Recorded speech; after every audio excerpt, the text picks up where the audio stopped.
Let's go with it, yeah? Yeah. Right, Yeah. Paddy, I'm in your hands. Yeah.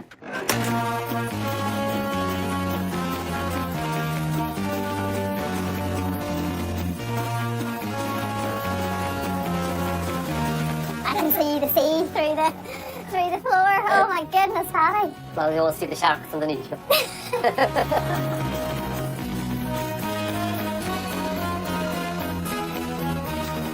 And have you had any sort of hairy moments, or dare I ask? Well, we had to put them in. You could put people over in the morning, and then the wind could get up in the meantime, and you'd have to bring them back, so it's quite scary if it's pretty windy. It's because of the bouncing kind of effect once you get on it. Yes. You kind of Yeah. feel right, okay. Yeah, when you step Not on too it, much it swings a movement. bit, yeah. If you have a good, strong gale of wind, it swings a lot in the middle, in the channel. But that's normal. That's normal.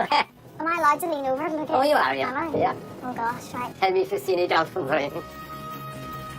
So this is us now then, Paddy. See Yeah. what that was? That was all right. We didn't have gusts of wind, No, so no, no. I'll happily take that. We know we're on land, and there we are. The first cable car over the Atlantic, eh? Oh, you're on Jersey Island. There are no shops, pubs or restaurants on Jersey. Most of the people who lived here have relocated to the mainland. But the families still farm the land, so now they have to travel across daily to tend their land and livestock. Martin Sheehan and his sons David and Joseph come over every day to tend their animals. So Martin, what are the boys doing at the minute? They're going to feed a couple of cattle there now, so do you want to come over and watch? I would love to. Yes, Yeah. yes. So what do you love most about the island nowadays? Well, I suppose the uniqueness of the place and the peace and quiet of the place. Like, It's an island to feel proud of, I'm no, sure, isn't it? without a doubt, like, without a doubt. And it's the same as it was, like, after the Ice Age. It hasn't changed, like, you know what I mean? There has been a big development in here, like. It's as natural as it Oh, can it be. is, yeah. And Paddy told me as well on the cable car about how back in the day animals would have been coming backwards and forwards in that They would, cable car. yeah, Would you have done that? Oh, with the- yeah, that's what the cable car was put there for, was to help the farmers of the island, like. And the county council stopped carrying livestock on the cable car there 2 years ago, like, and it has made farming even more difficult. That's tough. So how do you get the animals off the well, island? but we have to push down a boat and swim them across. Or 2 weeks ago, myself and David, we went over to a neighbour of ours, the Indy Jersey, and we walked 90 lambs 3 miles down to the pier and took them across in a 17 for the punt. And you're back and forward all the time with the food that we see, the Oh, cows yeah, eat I've been today. doing and that for a few weeks now this time of the year, yeah. So farming continues on, obviously, Ah, then, it does, doesn't yeah. it? The it does. cycle starts it again. starts again in the spring, yeah. That's it. That's it, yeah. But you're a proud Jersey Island man, Oh, aren't you? without a doubt. We'll always have to think to our heritage, like, and where we came from, like. People have lived in this remote place since prehistoric times. A European walking trail starts here and stretches almost 3,000 miles to the borders of Turkey. But that's only for the hardiest ramblers. One of the islanders told me earlier that this is the last place that the sun sets in Europe. And if that's true, I couldn't think of a more perfect place to be, sitting here on the very edge of Dursey Island. It's almost like time has completely stopped. I'd stay if I could, but I'm back on the move because my travels on Ireland's wild Atlantic way aren't over just yet. The coastline here is really busy. It's full of different inlets and bays and headlands. But I'm heading now to Ireland's most southwesterly point. It's a place called Mizen Head. One of the world's main transatlantic sea lanes passes close by. Mizen Head was the first or last sighting of Europe for travellers in bygone eras. A bridge was first built across this gorge in 1909. This magnificent specimen is built on the same site, 150 feet across and almost 140 feet above the sea below. Well, I have seen some hugely impressive scenes on my journey so far along this coastline, but I gotta say, that is fairly spectacular, don't you think? I'm meeting Philly White, who works here at the visitor centre, and she's only too happy to take in this magnificent view every day.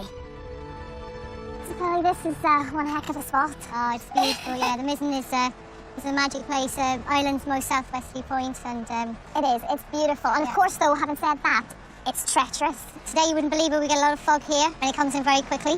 You'll find even just a matter of minutes, suddenly it can change, and unfortunately that's what's been the problem over the centuries. A lot of ships have come aground here due to fog. So this is why, obviously, the lighthouse came to be here. But it's a lighthouse with a bit of a difference, obviously, because fog is Yeah, the biggest when issue. it was initially built, it wasn't built as a lighthouse, it was built as a fog signal station, and the main source for the fog signal originally was an explosive charge which the keepers would have to detonate every 2.5 minutes. That would be day and night when it was foggy, and there would be times you'd have sort of 2 or 3 days or more, even possibly a week, pretty much solid fog. So that could be quite a full-time commitment for the keepers. And a highly dangerous one. Yeah, Every yeah. 2.5 minutes, Every 2.5 physically minutes, detonate. yeah.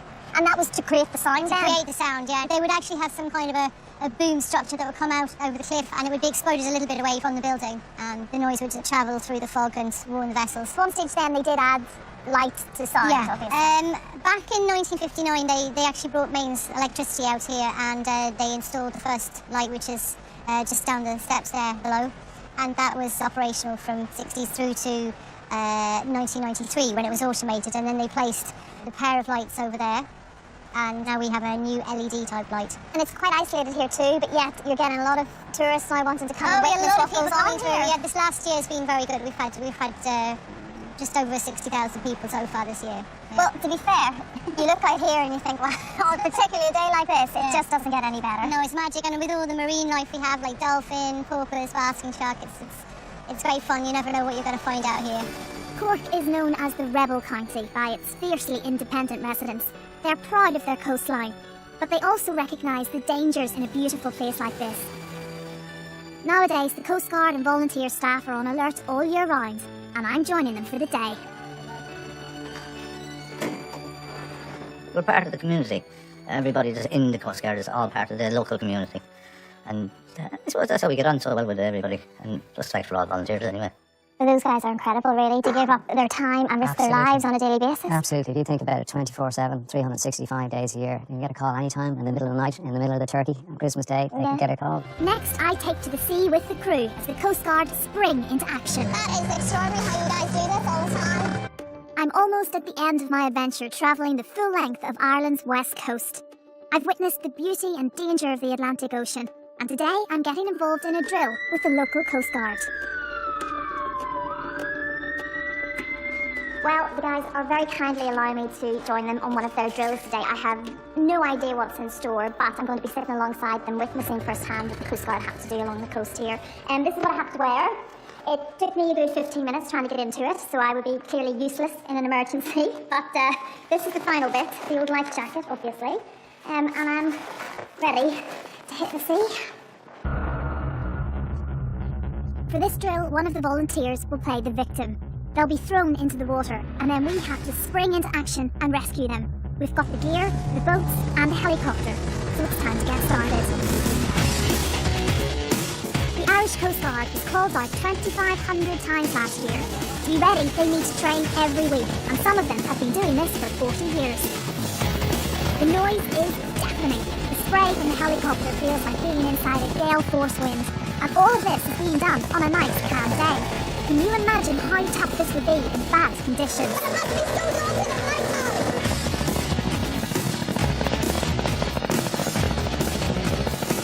That is extraordinary how you guys do this all the time.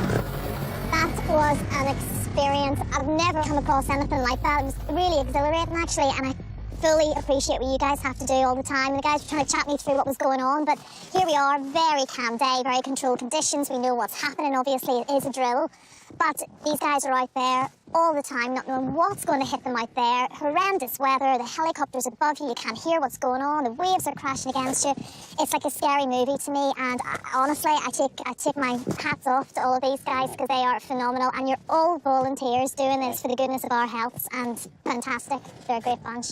It took me another 15 minutes to get out of that suit, but I'm back on the road now with only one final stop to go before we reach the end of Ireland's wild Atlantic Way, and it promises to be a good one.